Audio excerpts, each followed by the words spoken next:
उसने काला जादू चलाकर दुबई के बैंक से करोड़ों रुपए लूट लिए। उसके लिए उसको आज तक एक भी दिन की जेल नहीं हुई। उसने बैंक से इतने पैसे लूटे थे कि अमेरिका में उसने अपनी 23 बीवी के लिए 23 फ्लैट किराए पर लिए थे।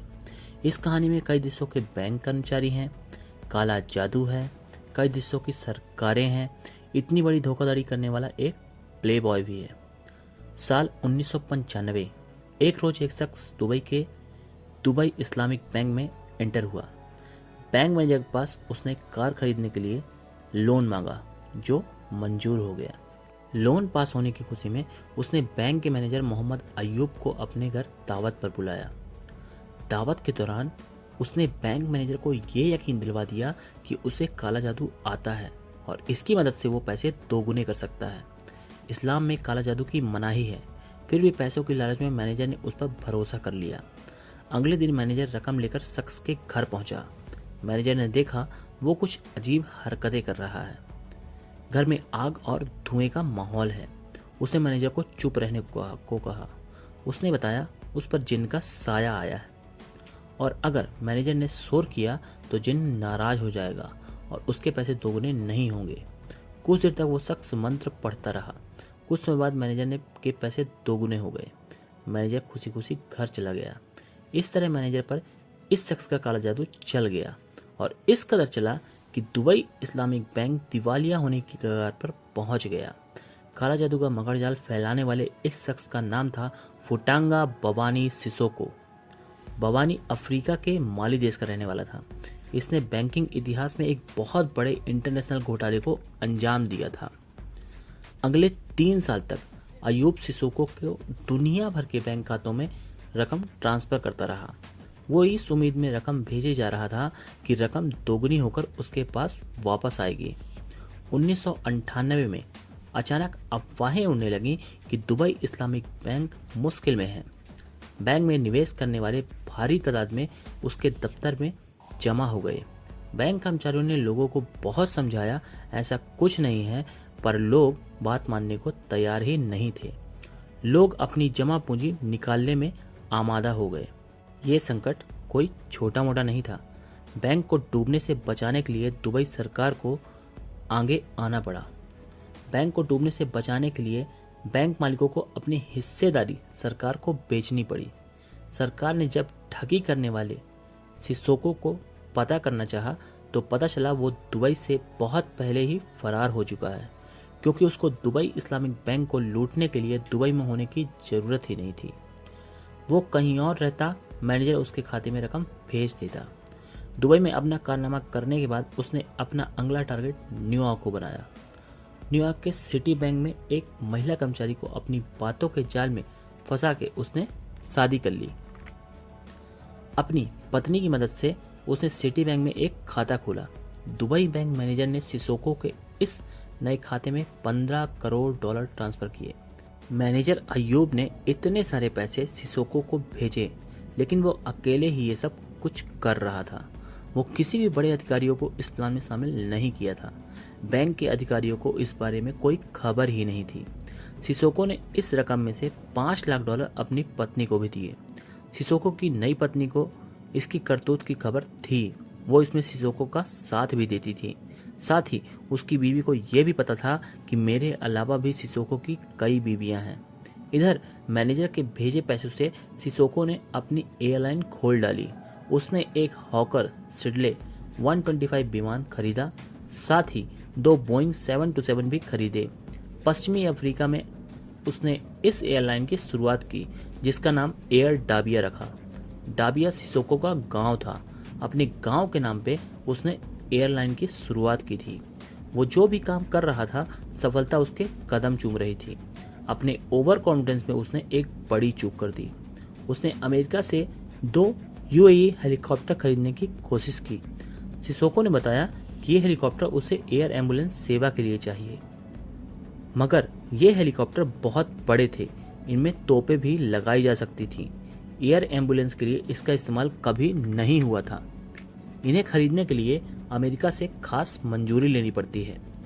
अधिकारियों ने इस खरीद के बारे में सवाल किए तो उसका मुंह बंद करने के लिए सिसोको ने उन्हें $30,000 घूंस देने की कोशिश की। सिसोको को लग रहा था कि पैसे के दम में वो कुछ भी कर सकता है, लेकिन इस बार इंटरपोल ने उसके खिलाफ वारंट इशू कर दिया। सिसोको को स्विट्जरलैंड के जेनेवा शहर से गिरफ्तार किया गया। उस दौरान मियामी के वकील टॉम स्पेयर ने सिसोको से जेनेवा में मुलाकात की थी। जब टॉम जेल में सिसोको से मिलने पहुंचा तो वहां के कर्मचारियों ने टॉम से पूछा कि क्या वाकई में अमेरिका ले जाया जाएगा, क्योंकि वो सब ये नहीं चाहते थे, क्योंकि सिसोको उन सभी के लिए पेरिस से खाना मंगवाता था। सिसोको को प्रत्यर्पण करके फौरन अमेरिका ले जाया गया। सिसोको के समर्थन में भारी समर्थक जुटने लगे। बड़े बड़े लोग उसके समर्थन में खड़े होने लगे। जज समर्थकों को देखकर हैरान था, क्योंकि उसमें राजनयिक से लेकर सीनेटर तक शामिल थे। अमेरिकी सरकार चाहती थी कि सिसोको कस्टडी में ही रहे। $2 करोड़ जुर्माना भर के सिसोको को जमानत मिल गई। उस दौर में फ्लोरिडा राज्य में जमानत की सबसे बड़ी रकम थी। जमानत में बाहर आने के बाद सिसोको ने दोनों हाथ से पैसे लौटाने शुरू किए। उसका केस लड़ रहे वकील उसके साथ के सदस्य को उसने मर्सिडीज और जागुआर कार तोहफे में दी। वो अब जम के पैसे लुटा रहा था। उसने एक ज्वेलरी शॉप से $5 लाख की शॉपिंग की। कपड़ों के एक शोरूम में उसने $1.5 लाख की खरीदारी की। मियामी के एक कार डीलर रोनाल्ड डफरेन बताते हैं कि सिसोको एक साथ 3-4 कारें खरीदता था। वो हर हफ्ते 3-4 कारें खरीदता था। कार डीलर रोनाल्ड ने अकेले उसे 35 से 40 कारें बेची थीं। फ्लोरिडा के मियामी शहर का वो सेलिब्रिटी बन चुका था। उसकी बहुत सारी बीवियां थीं। उसने मियामी शहर में अलग अलग 23 मकान अपनी बीवियों को दिए हुए थे। सिसोको के चचेरे भाई मकान मूसा का कहना था कि सिसोको एक प्ले बॉय है, जो देखने में भी खूबसूरत है, साथ ही वो शानदार कपड़े भी पहनता था। अपने अनगिनत कमाए रुपयों से वो खूब शानो शौकत से जीता था। साथ ही इस पैसे को लोगों में भी वो दान बहुत करता था। उसका एक स्कूल के बैंड को $4,13,000 की रकम दान में दी थी। ये बैंड थैंक्स गिविंग परेड के लिए न्यूयॉर्क जाना चाहता था। सिसोको के एक और वकील एस.टी. स्मिथ बताते हैं कि वो हर गुरुवार को मियामी की सड़कों पर निकल जाता था और बेघर लोगों पर पैसे लुटाता था। लोग उसको रॉबिन हुड की तरह देखते थे, जो अमीरों को लूटता था और गरीबों में बांटता था। हालांकि सिसोको के वकील स्मिथ का मानना था सिसोको पैसा सिर्फ इसलिए लुटाता था ताकि लोग बीच वो अपनी अच्छी इमेज बना सके, क्योंकि उसके केस का ट्रायल शुरू होने वाला था। मुकदमा शुरू हुआ तो वकील की सलाह के खिलाफ जाकर उसने अपना जुर्म कबूल कर लिया। वो वकील के खिलाफ इसलिए गया क्योंकि उसे लग रहा था जुर्म कबूल करने से वो तमाम तरह के सवालों से बच जाएगा। अदालत ने सिसोको को उसके जुर्म के लिए $2.5 लाख जुर्माना और 43 दिन कैद की सजा सुनाई।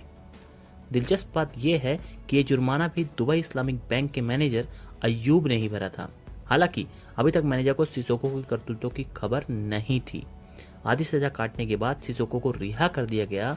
सिसोको ने इसकी एवज में बेघर लोगों के एक ठिकाने को $10 लाख का दान दिया था। बाकी सजा के बचे हुए आधे दिन उसे माली स्थित अपने घर में नज़रबंदी में गुजारने थे। माली पहुंचने पर सिसोको का हीरो जैसे स्वागत किया गया। इसी दौरान दुबई इस्लामिक बैंक के ऑडिटरों को बैंक के खातों में गड़बड़ी का पता चला। मैनेजर को भी अब समझ आ गया था कि सिसोको ने उसके साथ धोखाधड़ी की है। मैनेजर ने अपने साथी को अपने सारे कारनामे बता दिए। उसे अपने किए पर बहुत पछतावा था, इसलिए उसने रकम मुंह से नहीं बल्कि लिख कर दी। कागज पर लिखी रकम देख साथी का मुंह खुला रह गया, क्योंकि ये रकम थी $24 करोड़। मैनेजर को बैंक घोटालों का कसूरवार मानकर उसे 3 साल कैद की सजा सुनाई गई। काले जादू का खुमार मैनेजर के सर से उतर जाए, इसके लिए उसका दिमागी इलाज भी किया गया। साथ ही दुबई के कोर्ट ने काला जादू और बैंक घोटाले का दोषी मानते हुए सिसोको को 3 साल कैद की सजा सुनाई। लेकिन सिसोको तो माली में मौजूद था और माली से प्रत्यर्पण संधि न होने के कारण उसे वहां से लाया नहीं जा सकता था। धोखाधड़ी का सरगना सिसोको के खिलाफ कई अन्य देशों में भी मुकदमा चला, लेकिन सिसोको के वकील ने अपनी दलील में कहा कि सिसोको बेगुनाह है। दुबई बैंक मैनेजर की गलती छुपाने के लिए सिसोको को फंसाया जा रहा है, लेकिन अदालत ने इस दलील का खंडन करते हुए सिसोको को दोषी ठहराया। लेकिन किसी भी देश के साथ माली की प्रत्यर्पण संधि न होने के कारण सिसोको को पकड़कर लाया ही नहीं जा सकता था। सबसे बड़ी हैरानी की बात यह थी कि इतना बड़ा घोटालेबाज सिसोको 2002 से 2014 तक यानी कुल 12 साल तक सांसद रहा। माली की राजधानी बमाको में रहने वाली उसकी दर्जी बताती है कि सिसोको अच्छे कपड़ों का बहुत शौकीन था। इस दर्जी ने सिसोको के लिए बहुत सारे अच्छे कपड़े सिले थे। साथ ही उसका यह भी कहना था कि सिसोको लोगों को दिल खोलकर दान दिया करता था। सिसोको के ड्राइवर लुकानी इब्राहिम का कहना था कि अगर सिसोको की जेब में पैसा है तो वो बादशाह की तरह पैसा दान करता था। उसे लोगों की परेशानियां दूर करने में मजा आता था। बमाको के ही एक सुनार ने उसकी तारीफों के पुल बांध दिए। उस सुनार का कहना था कि सिसोको अक्सर अपने दोस्तों और जानने वालों के लिए गहने बनवाता था। जैसा कि उसको सजा मिली थी कि आधी सजा उसको अपने देश माली में गुजारनी थी, इसलिए वो अब अपने गांव डाबिया में ही रहता था। बड़े बड़े चैनल ने जब उसका इंटरव्यू लिया तो उसने बताया वो 1985 से अपने गांव को बेहतर बनाने का काम कर रहा है।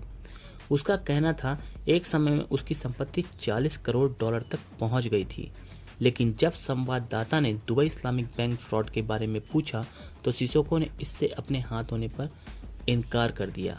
सिसोको ने कहा यह एक मनगढ़ंत कहानी है। उस बैंक मैनेजर अयूब को बताना चाहिए उसने बैंक की रकम कहाँ छुपा कर रखी है। संवाददाता ने पूछा लेकिन मैनेजर ने तो आपको बड़ी बड़ी रकम ट्रांसफ़र की है। इस पर सिसोको ने कहा कि यह संभव नहीं है क्योंकि बड़ा अमाउंट भेजने के लिए बड़े बड़े अधिकारियों की मंजूरी लेनी होती है। इस पर संवाददाता ने कहा कि बैंक मैनेजर का दावा है कि आपने उस पर काला जादू किया है।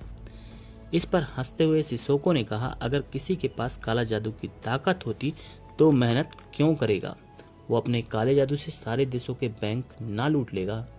जब सिसोको से पूछा गया कि क्या वो अब भी अमीर है तो सिसोको ने बताया कि वो अब अमीर नहीं गरीब है। इंटरपोल जैसी बड़ी संस्था भी इस जालसाज को पकड़ नहीं पाई और अपने गांव डाबिया में रहने वाला सिसोको मार्च 2021 में मर गया। इतनी बड़ी चोरी को अंजाम देने के बाद भी, पुलिस के पास सबूत होने के बाद भी, कोर्ट द्वारा दोषी ठहराए जाने के बाद भी उसे जेल नहीं जाना पड़ा क्योंकि वो माली देश का रहने वाला था जिसके किसी अन्य देश के साथ प्रत्यर्पण संधि नहीं थी। तो ये थी कहानी फुटांगा बवानी सिसोको की, जिसने अपना काले जादू से इतने बड़े बैंक फ्रॉड को अंजाम दिया। जय हिंद, जय भारत।